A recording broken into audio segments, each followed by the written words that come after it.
be from the other people تلحك, يعني those that will be destroyed.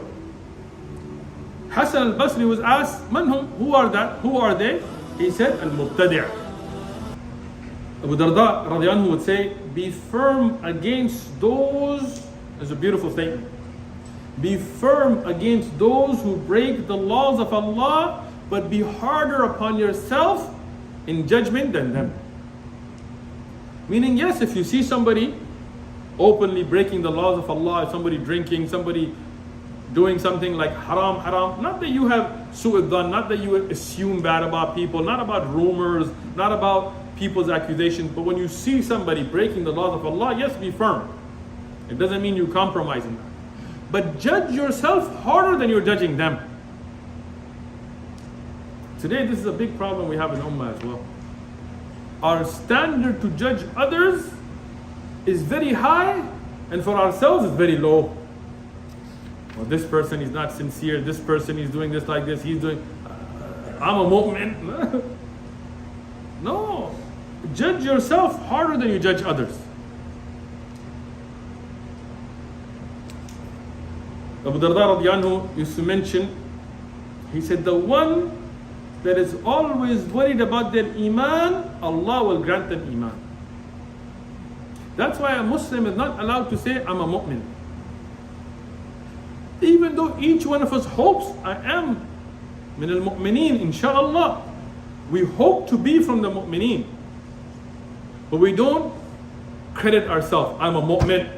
Allah knows best if iman has entered our hearts. Every one of us wants it, hopes for it. But we don't testify. We say we're Muslim. Yes, we took our shahada, alhamdulillah, we believe in it, we say it, we're Muslim. Min al-mu'mineen, inshaAllah. From the believers, inshaAllah. But when you're worried about your iman, Abu Darda radiallahu anhu says, Allah will grant you iman. And when you stop worrying about your iman, this is where you lose your iman.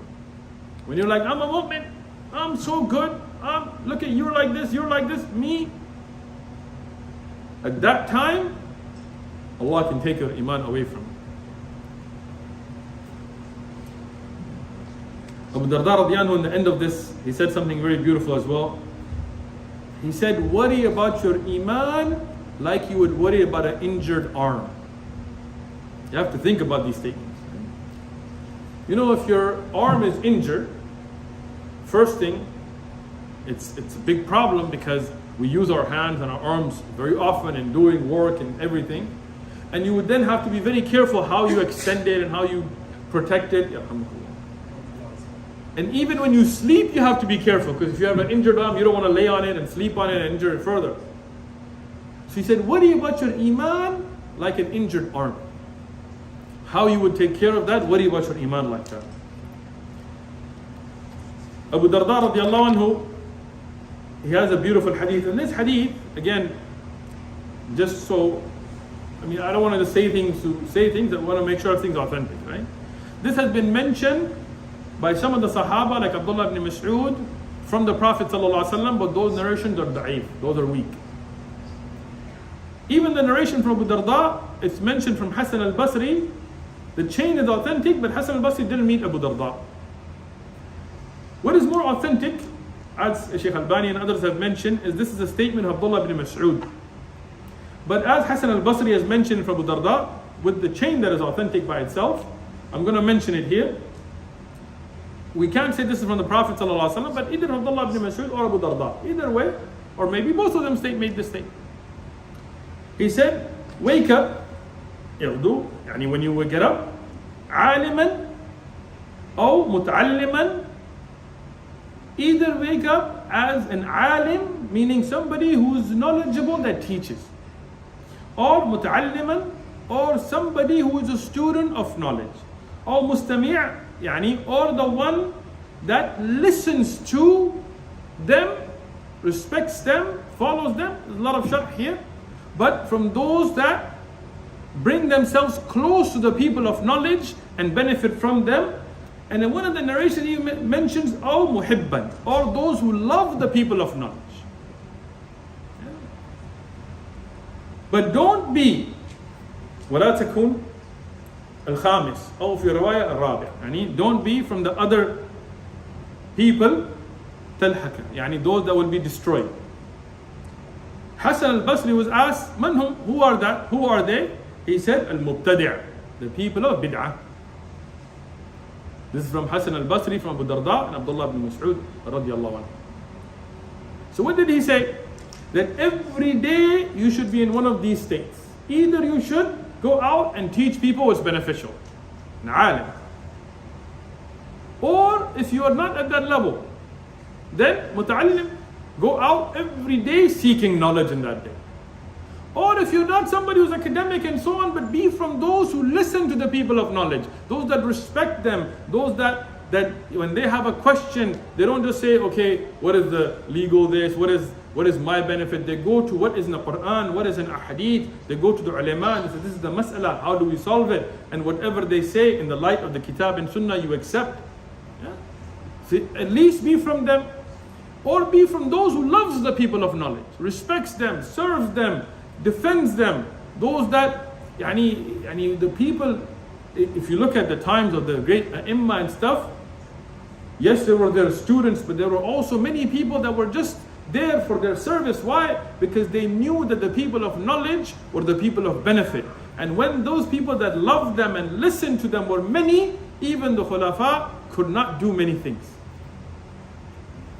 But when those people that listen to the ulama and respect them and defend them start to go away, and people who started attacking them and attacking them and attacking each other, then we see that the ulama had no longer power, and the people of power, worldly power, would then imprison and harm them and so on, and nobody was there to defend them.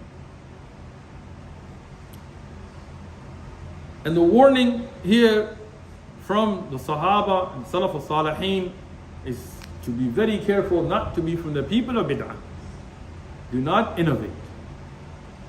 Everything's in bil kitab wa sunnah. If you want to know something is good or bad, go back to the Quran, go back to the Sahih Ahadith, go back to the Sahaba, go back to the great Imam and see what was preserved of knowledge. Abu Darda radiallahu anhu, he fought in Egypt, as I mentioned, in the battles. He continued to fight in the battles in Sham, and then he settled in Damascus, May Allah free it and protect it. Umar ibn Khattab radiyan told Abu Darda, I want to make you the wali, or the amir, the governor of Damascus, which was a very high position at that time. Sham, the area of Palestine, may Allah free it, Lebanon, Jordan, Syria, may Allah free Syria as well.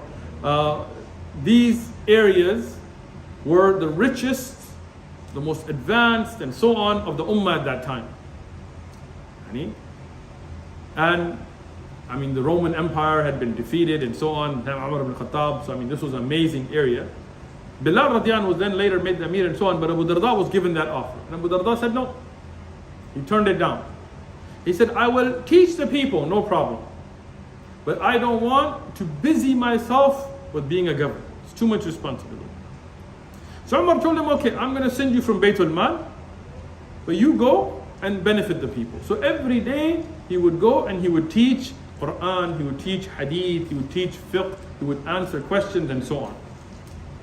Umar radiyan went to visit him at a time, and he found that he had no light. He didn't have light in his house. So Umar radiyan went in and he saw it was dark. He told him, why don't you have light? It's something you need. He told him, no, it's okay when I read and things and so on, I'm outside. Here, I don't need light. Then as Umar was a guest, he brought Umar the best pillow he had, which was the saddle of a camel. It's very rough. It's not a pillow. It's not plush. Umar radiyan told him, what is this? Is your money not enough? He said, no, it's enough. Umar radiyan said, I'm going to increase the money that I'm sending from Baytul Mal. He said, no, if you send it, I will give it away. Because what I need is what I take. And what I don't need, why would I want to increase the hisab on myself? Umar radiyan would cry from seeing his condition and appreciated his life as a traveler. Abu Darda passed away in Damascus and he's buried there. Aus ibn Malik, one of the Ansar, he saw a dream. And he narrated this dream, and many of the Sahaba, they affirmed this dream, where he saw Abu Darda radiallahu anhu in Jannah. In his dream, he saw Abu Darda radiallahu anhu in Jannah. And he saw him with beautiful cloth and luxuries, in beautiful healthy state, and mansions, and so on. And he asked him, what was it that Allah blessed you with this for? He said, because we learned knowledge, we learned the Quran, we learned the knowledge, and we dedicated ourselves to it, acting upon it, and did not get distracted by the dunya.